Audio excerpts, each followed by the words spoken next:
The coronavirus emerged in 2019. America wouldn't close the country down until March 2020. Today, 1 year later, the coronavirus has taken millions of lives in America and globally. As it shut down schools, businesses, and the country, hospitals rose to full capacity, forcing them to create mobile hospitals. The death toll rose in America as families struggled to stay safe while trying to survive the pandemic.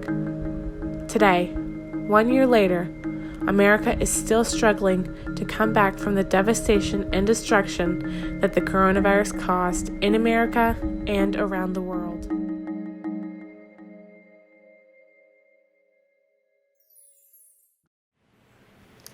I'm Janice Griffin. I'm publisher of the Florida Courier and the Daytona Times. The Florida Courier is a statewide Black newspaper based in Tampa, Florida, and the Daytona Times is based in Daytona Beach, and it also covers East Central Florida. I have been the publisher since early 2020. Prior to that, I was the senior editor of the newspaper. I also make plenty of decisions when it comes to editing, what's going to go into both issues. The Daytona Times is celebrating its 41st year this year in 2021, and the Florida Courier has been in existence since 2006. The Black press is as important now as it was in 1927 when Freedom's Journal was founded. We are still pleading the cause. It is our job in the Black press to inform, to advocate, to educate. And we are doing that in a wonderful way. Last year was just a terrible time for everyone. And all of the newspapers were in trouble. And the Black press especially had some significant issues. But what it was important is that we continued to tell the stories about health disparities and health issues relating to the pandemic. We did that in a number of ways. We told about what was happening right at the beginning of the pandemic in 2020. We told about vaccines later that would become available. We also told about testing. It was important for us to tell those stories with a very small, a very limited staff. All of our staff members took a cut in pay for us to do that. Sometimes that happens with small publications, and that happened with us. The good thing is that we really needed all of our employees, the photographers, the reporters, the editorial staff. They made it possible for us to get out the information to people. Daytona Beach Mayor Derrick Henry encourages residents to get the vaccine and promises to reward each person who gets vaccinated a gift card.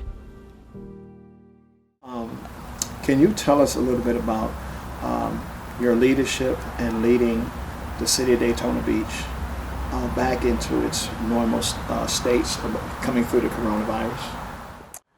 Yes, it's been a work in progress, and there is no such thing really as being normal after COVID.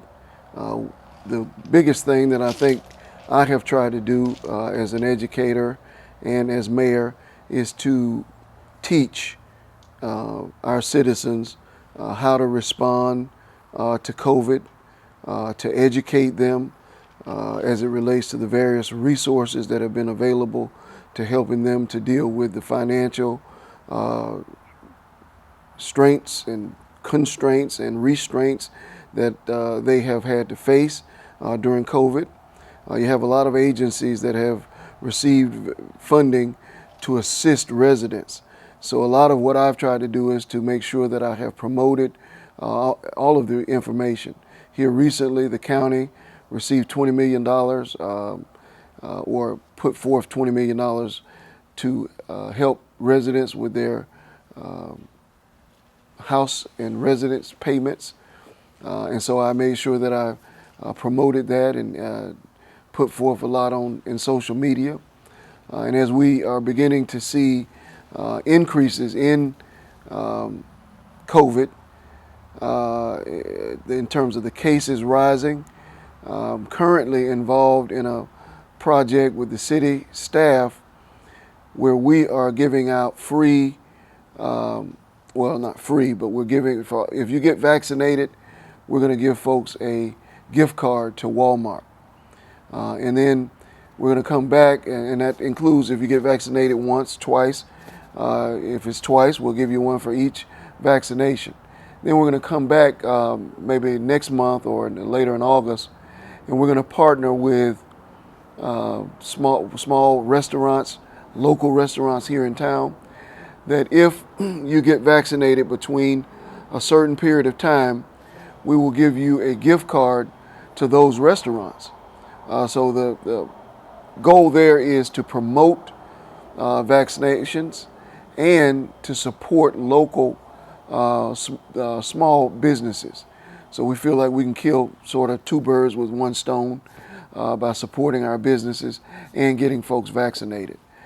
So they're just on and on it goes as it relates to encouraging people to overcome vaccine hesitancy, because as we know, when the vaccine was first rolled out, we saw long lines, and then all of a sudden now it's very hard to get people vaccinated. So a large part of what we're doing is trying to educate people about the value of being vaccinated. The NAACP joined forces with the Black Clergy Alliance and Volusia County Health Department to set up a COVID-19 station in Midtown Daytona. Hi, my name is Cynthia Slater, and I am the president of the Volusia County Daytona Beach branch of the NAACP. And I've served as the branch president for 10 terms, and that equals to about 20 years. I am a resident of Daytona, a lifelong resident of Daytona, born and raised, and went to college, graduated from Bethune-Cookman College at the time, now university. And so my blood runs deep in the city of Daytona Beach. I grew up during segregation times, and so I've seen a lot of things happen as a child as it relates to minorities and underserved communities up until today, 2021, the year 2021. So when COVID was announced, the COVID-19 was announced in the country, we were hit pretty hard in Volusia County. And in Daytona Beach in particular, we as the NAACP wanted to make sure that our underserved community, Black and brown people, were able to understand the COVID virus and to make sure that they were being tested to make sure that they were not symptomatic of the virus.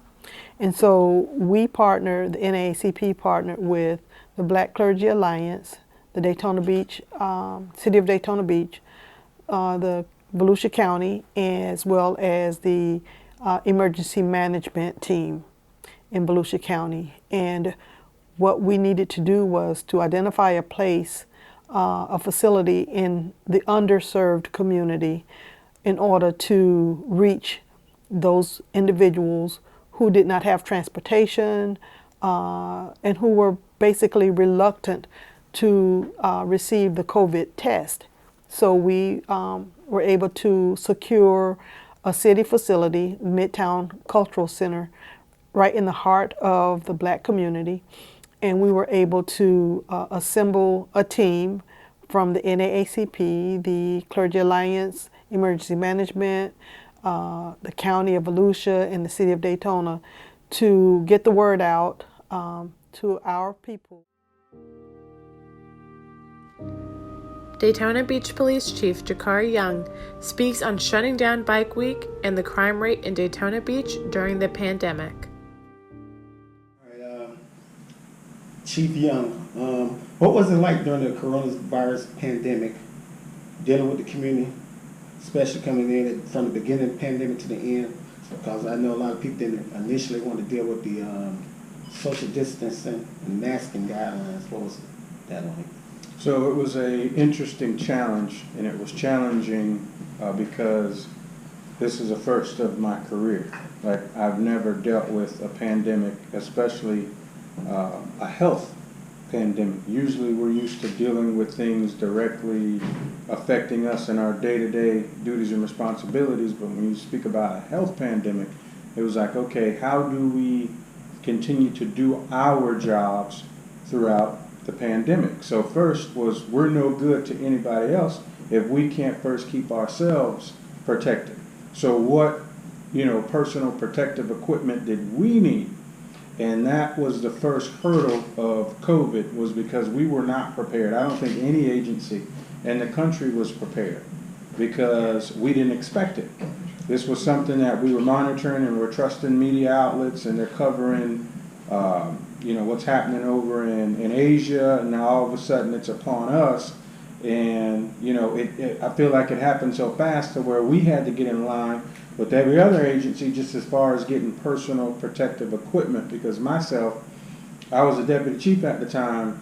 I felt horrible because we didn't have it already on standby to just hand it out. Here is your mask, here is your, protective suit if need be. We didn't have it.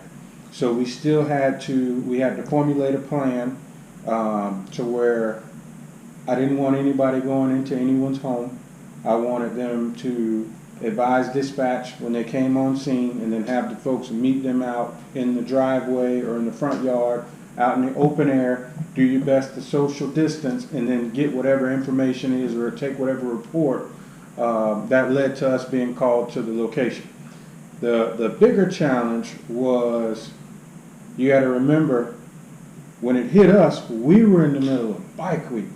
So it was actually the second weekend of Bike Week when the state went into lockdown, state of emergency, and our city government decided to basically cancel the event just leading up to the big weekend of Bike Week. So folks were already in town. Hotels were already packed. Vendors were already set up, both on Main Street and on 2nd Avenue. People were here, and now they're saying this event must be shut down.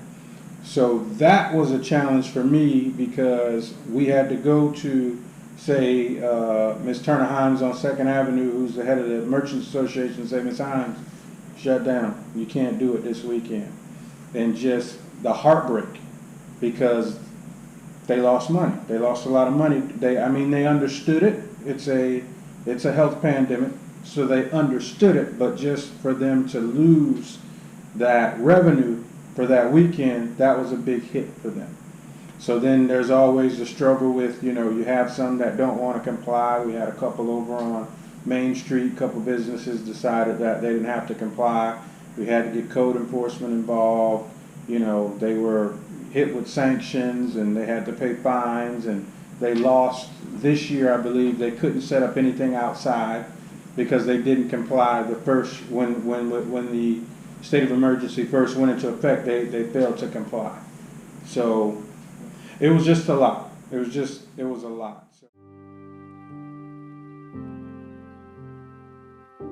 Pastor Victor Gooden thanks the Volusia County Council for their support in getting the COVID-19 help to the residents of Volusia County. Who united together, forming an interweaving, quilted, cohesive bond of different races and different faces for the purpose of saving lives. I stand here today to say thank you. It's because of the sacrifice of so many people like you, who otherwise would still be waiting on the list or trying to figure out the system. But now they've been vaccinated, and we're grateful and thank you for this privilege and your support.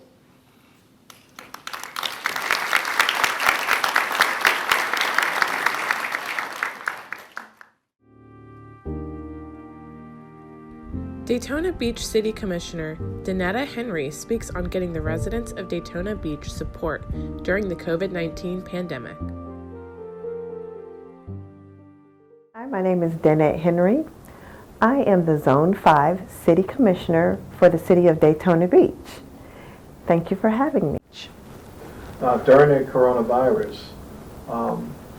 what was your part in helping the community with that? It has been very hard sometimes to get some of our people to invest in the vaccine. So the City of Daytona Beach took extra care, especially our mayor, he took the lead in the forefront to make sure that we had testing sites available in our local communities, in our more urban communities.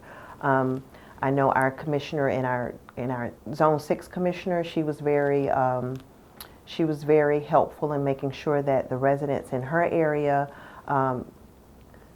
got the testing sites that they need, and we had all of our commissioners try to work together to make sure that we got testing sites put in each urban area. My area had one, and I serve a more urban community. Our other commissioner, Paula Reed, serves a more urban community, and our actually other commissioner, Stacy Cantu, actually had plenty of help because of a health board that she served on. So she was very instrumental in helping get those people to those communities and getting the outreach that we needed to let people know that we have vaccines, starting with our elderly people, bringing it down to the next age group of the 50-somethings, and then now even bringing it down to our teenagers. So the City of Daytona Beach, of course, has partnered with various health organizations to ensure that we had enough space, we had enough help, we had enough. Dr. Emeritus speaks on education during COVID-19.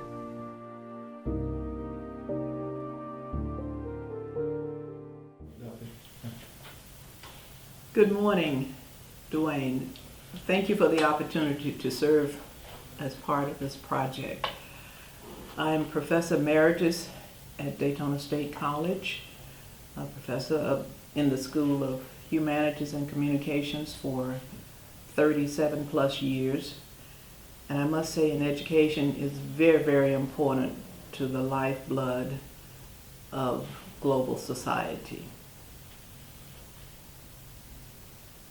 I feel that education is important in the coronavirus that we have experienced over the last year and a half, perhaps almost 2 years. Why is education important? And education helps us to make decisions that can and will sustain us in very troubling and difficult times. And it's not to say that the decisions may not have obstacles or pitfalls, but given the fact that we have information, that we've done research, we've listened to the experts. One of the barriers that perhaps for the general population and even the local blacks and minority has been fear. Fear of the unknown, if you will. Also the history, past history, the history of the study of Tuskegee has risen its head again, because without information and education on these items, it becomes very disturbing in one's mind and soul to make adequate decisions. So what are some of the concerns for hesitancy? Hesitancy comes out of the unknown. Therefore, education is very important and significant in allowing citizens to make sound decisions about getting the vaccination. Some of the concerns that I've been able to ascertain is some persons have not gotten the vaccination due to allergic reactions to other medications. Some feel that and there has not been enough time to research the effects of the coronavirus vaccination. And then most recently, the death due to the reaction to Johnson & Johnson also has created, I think, a new stir of concern in many citizens.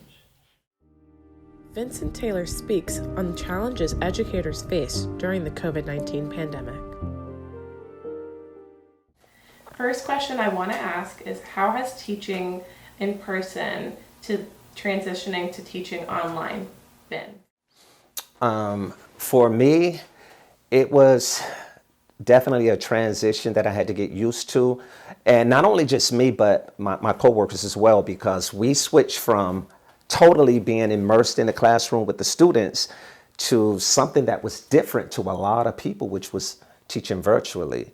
And that was a learning curve for a lot of people because, sort of scared, working with technology, didn't have all the insight and how to navigate these different platforms to teach virtually. Unfortunately, we even had one coworker, it wasn't one of my coworkers, but a friend of my coworkers said that this one teacher literally retired 3 years earlier than they had to because of that learning curve, was scared of teaching online, felt that, she could not be successful in that realm. So it definitely impacted a lot of teachers moving to that platform. And what would you say has been the biggest impact on not only young students, but also teachers? So one of the biggest impact I would say for the students is just taking them out of that social atmosphere. They didn't have their friends to, communicate with and socialize with.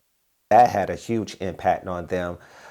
One of the other things that we saw in the school system was engagement. A lot of the students were not as engaged, because they didn't have that teacher right in front of them to assist and say, okay, how can I help you? Or even being in small groups, because that's one way that we're, reaching our students, whole class, but then we have our small groups. That wasn't able to take place because we were virtual. Outside of that, you have manipulatives. Think about it. When we're teaching math, we have the various manipulatives. Students aren't able to touch anything. They're not there. So just a lot of different teaching strategies. There was a strain on that because of COVID. Terrell Bates, CEO of the Daytona Beach Housing Authority, speaks on the help the Housing Authority gave their residents during the COVID-19 pandemic. CEO of the Daytona Beach Housing Authority. Good morning. Good morning. Thank you for having me today. All right, wonderful. We're talking about the coronavirus pandemic. Now, this pandemic hit, it came out of nowhere. Many of the residents that you deal with, a lot of your customers, they was facing a lot of uncertainty, losing jobs, even though even stimulus checks came later. But a lot of people had a lot of uncertainty, lost jobs, they had to deal with rent, evictions, food. But the Housing Authority was able to step in and help with the pandemic immediately. What are some things you did to help the local residents? Right. We were very proactive even before HUD established waivers that allowed us to do some special things. We immediately, I want to say in either March or April of last year, we removed the income for our public housing and Section 8 residents if they worked in a restaurant, in a bar, or other places that we knew were shut down. So we didn't wait for them to, come and tell us there was a problem. We knew there was a problem, and we did not want our participants to be impacted or be insecure about their housing as a result. So the Housing Authority, I think 1 month in maybe April or May, paid about $50,000 extra in rent. We did rent adjustments so that we were paying more rent and not counting income that our participants were not receiving. All right. And another aspect you guys were able to help out with was with food. Right. There was just an amazing partnership with Halifax Urban Ministries. A couple of things happened at that time. Our maintenance staff was not going into the apartments because we weren't sure, what was happening with the disease. We wanted our staff to be safe. We also wanted our residents to be safe. Our maintenance staff and some other staff as well met with Halifax Urban Ministries staff at the Peabody and packed every single week 625 bags of groceries for our public housing residents, and those bags were delivered directly to their doors. So again, even though we helped with rent, we knew a lot of our households now had children at home every day that were used to maybe having lunch in school, maybe breakfast as well. They had additional expenses with no income. So that was a really, really big help for our residents, and we really appreciated the partnership with HUM and other organizations that made that possible. And a lot of your developments are located in the Black community, so you was able to see it on hand how it really affected. Yeah, absolutely. We got a lot of just notes of appreciation and thanks from residents who were wondering, how were they going to make it? They didn't have a job. They weren't sure what was going to happen. And I think one of the hardest things was nobody knew when it was going to be over. It wasn't like I don't have a job for 2 weeks or I'm going to have a job in a month. There was no end in sight. And people were very concerned. So we were really happy that we were able to offer a little bit of help for our families. Now that the pandemic is starting to die off, and we're transitioning to normal, people back to work and stuff, what are some of the challenges that the Housing Authority has to assist its residents coming out of the pandemic? I think we're coming out of the pandemic according to science. We still have a lot of people in the community that are not vaccinated. We have children who only recently were able to become vaccinated. We quite recently experienced in just the last couple of days someone coming into one of our centers that just opened a few weeks ago back to the public, and the next day it was reported that they were coronavirus positive. So it's still a reality for us and for many of the people in our community. A lot of our residents do work in service industries, in the hotels, in the restaurants, in bars, and so they are still kind of those frontline people that are impacted by visitors who we don't know what their health status is. So I think there is still a need for us to be very, very careful. The Housing Authority also was very early on distributing masks. We sent about 3,000 children's masks out to our Section 8 participants. Our public housing residents continually receive masks. We provided disinfectants for them. And even now we will still pay for people to get to testing sites or to sites for vaccinations. So we're still looking and still are supporting our families. We also purchased laptops. We had a big concern for our children who were not in school, and a lot of them didn't have resources to be having remote school. We didn't have funds for every single household, so we worked with the children of families and family self-sufficiency and purchased about 100 laptops. So each of the children got laptops and were able to work, do their schoolwork at home. We also participated in a STEAM program so that, again, the kids, although they weren't in school, they were able to have a remote STEAM program and just kind of keep their brains going. Keisha Davis is a single mother of 7 who had to maneuver her kids through doing their schoolwork from home on the internet during the COVID-19 pandemic. I'm here today with Keisha Davis, a single mom, and we're going to talk a little bit about the effects the coronavirus had on her and her family with her kids having to stay home and go to school online. Good morning, Keisha. Good morning, Duane. Tell us a little bit about the effects that the coronavirus had on you and your children when they had to stay home and work online.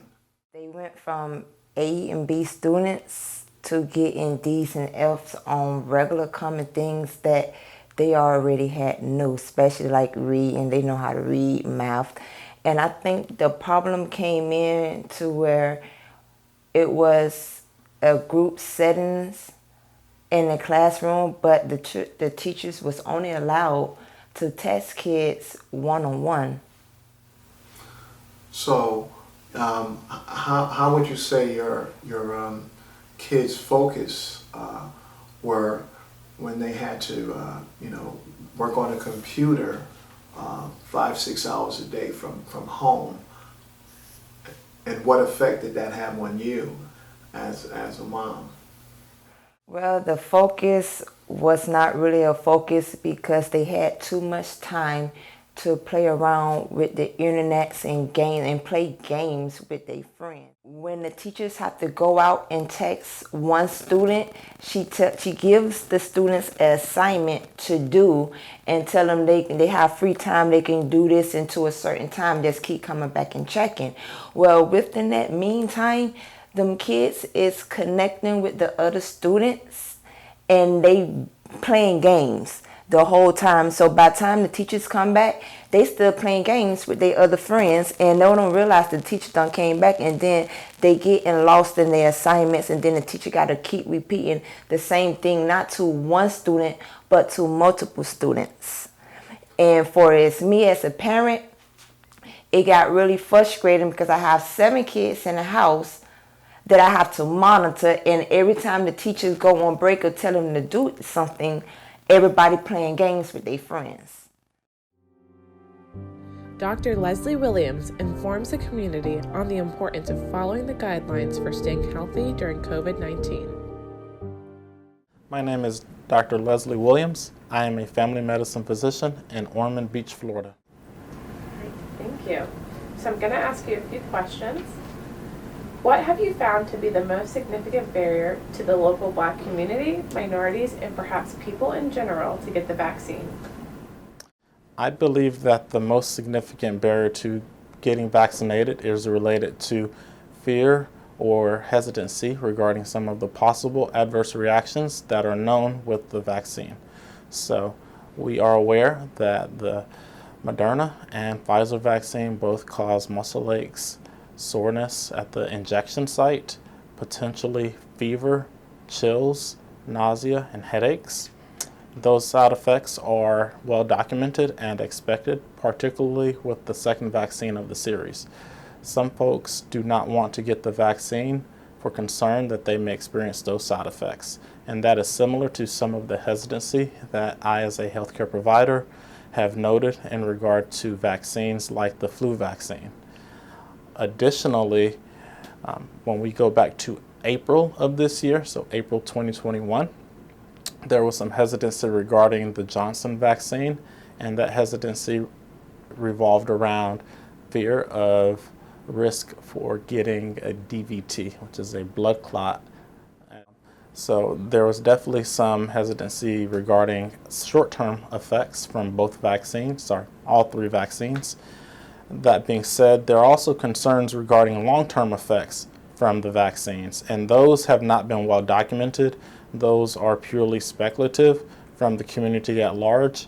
So I've encountered individuals who have fear that the vaccine will impact their future cancer risk or fertility, or even have concern that the vaccine will include some agent that the government is using for mind control. So I've heard a number of reasons, largely unfounded, for those long-term effects. However, those short-term effects are documented, and the risk regarding those effects with the Johnson vaccine are minimal.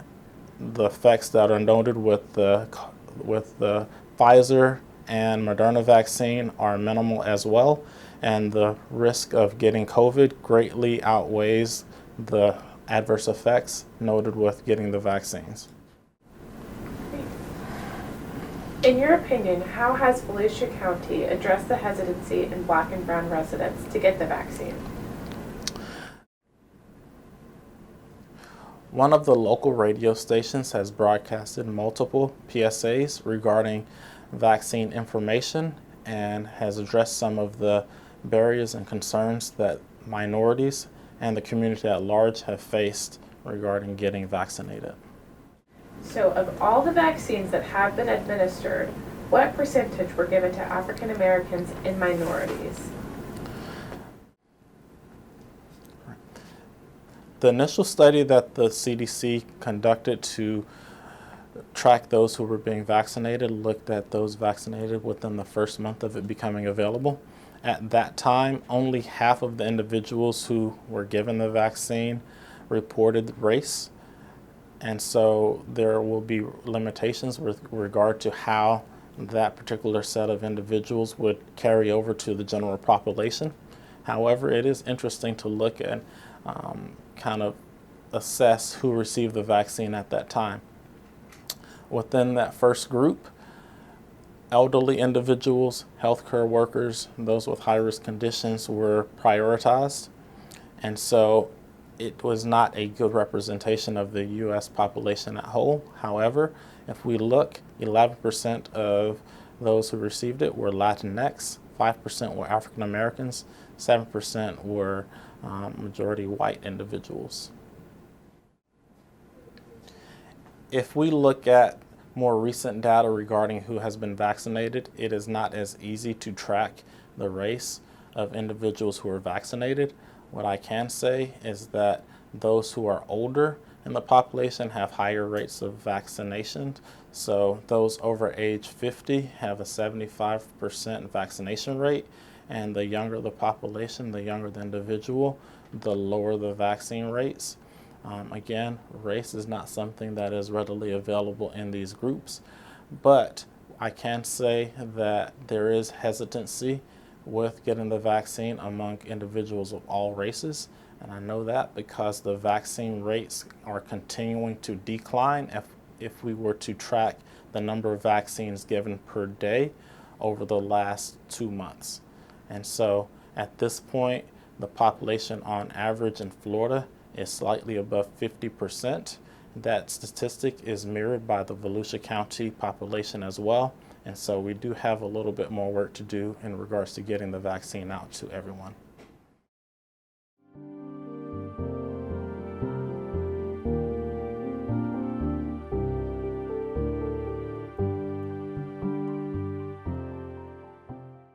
Hello, I'm Dr. Terrence Culver, retired educator, serving as an administrator with Volusia County Schools and Flagler County Schools for the last 34 years.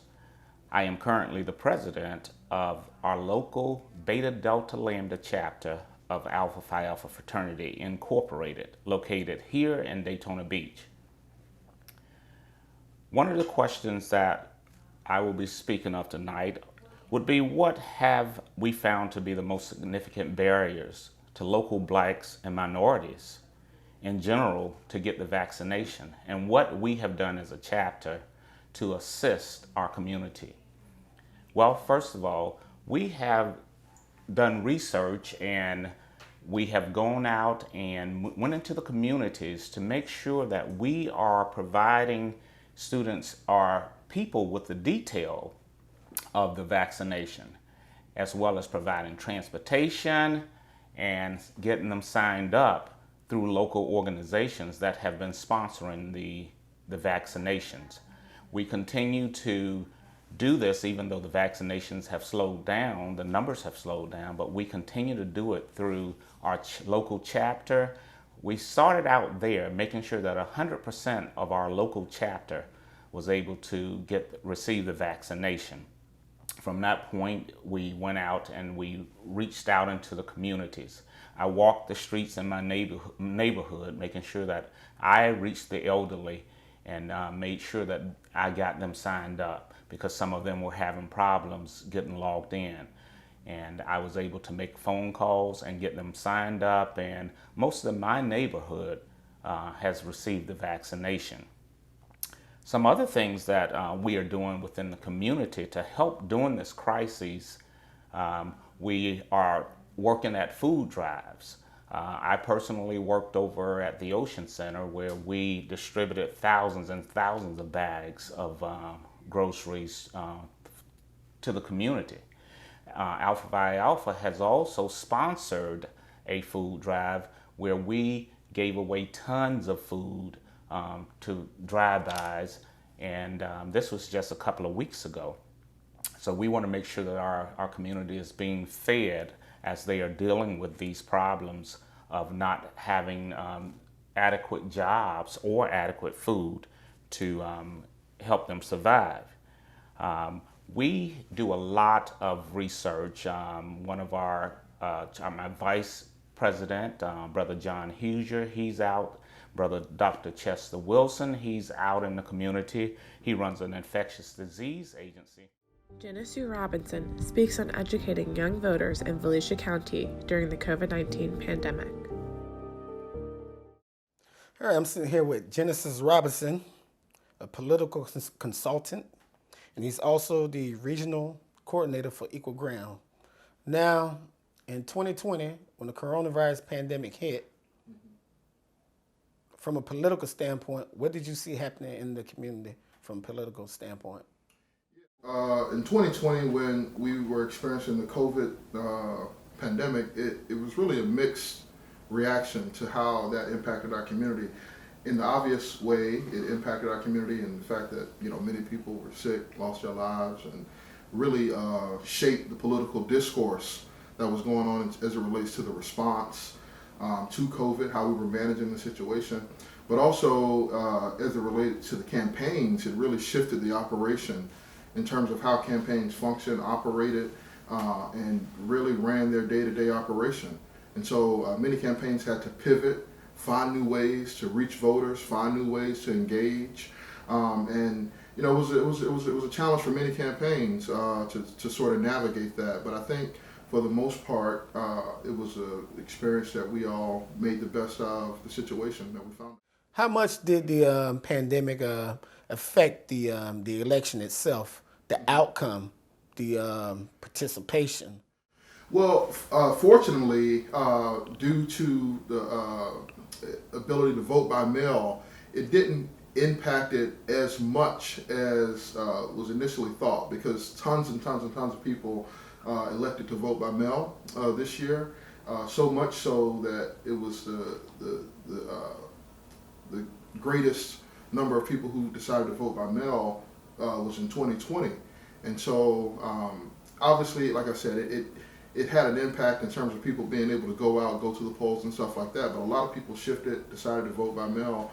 And as a result, right, we've seen this year many changes to some of our voting laws in response to that, because people decided to use their power and go out and vote by mail. All right, you're a family man, so you really had to deal with the pandemic, not only just keeping yourself safe and things like that, but also your family, make sure they're safe, and also being able to provide for them and your kids with school and all that kind of stuff. So what was that like? It was a great challenge. So my wife is a teacher as well. So not only do we have children in public school, but my wife is a teacher. And so during spring break, they went on their spring break just like normal. And then unfortunately, they got the call that they won't be returning back. So they were off from March all the way to the end of the school year through the summer. My wife went back to school in August, but we decided to leave our son in homeschool, virtual, online, for this school year. So he was actually, and still is, out of school from March 2020, and he won't be going back until August of 21 when they go back. To really serve our community last year, we had to make some changes in the way we do business, because our readers were so used to getting their newspapers, their print issues, in a variety of ways or in a variety of places. And those included places of worship, government offices, other places, public places, as well as beauty shops and barber shops. So we printed fewer newspapers, but we also had to move toward a digital presence, a stronger digital presence. We were able to start putting more stories and photos online, which really helped our readers. And the other thing that we did was we created an e-blast last year. We created this newsletter to go out every week so that those who did not get the print issue or did not see the news on the website were able to get this newsletter. Another thing we did is we knew we needed to upgrade our websites. So this year, 2021, we did just that. And it really has made a difference in the way We engage our readers. We're able to attract more young readers. The pandemic was really hard, as I said, on our workers. We were able to keep all of our freelancers as well as our regular staff, but we also had to take cuts in pay. We did this, and we were able to continue to give a great product to our readers because it's important for them to come to the Black press to get the greatest and the best news on healthcare, health disparities, and other issues affecting the Black community. So we were able to do that.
I got the shot.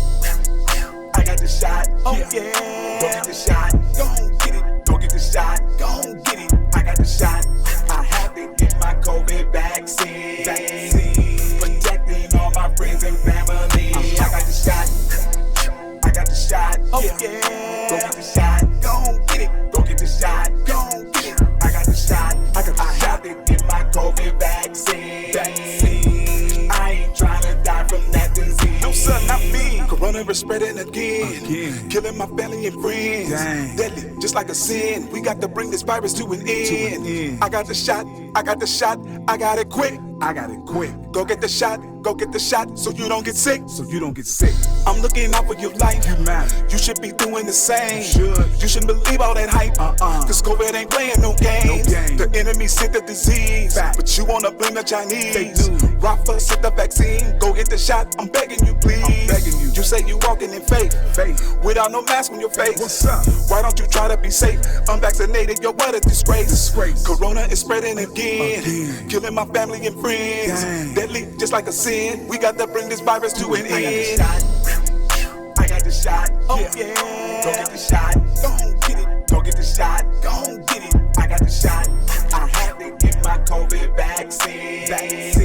Protecting all my friends and family. I got the shot. I got the shot. Oh yeah. Go get the shot. Go get it. Go get the shot. Go get it. I got the shot. I have to get my COVID vaccine. I ain't trying to die from that disease. No, sir, not me.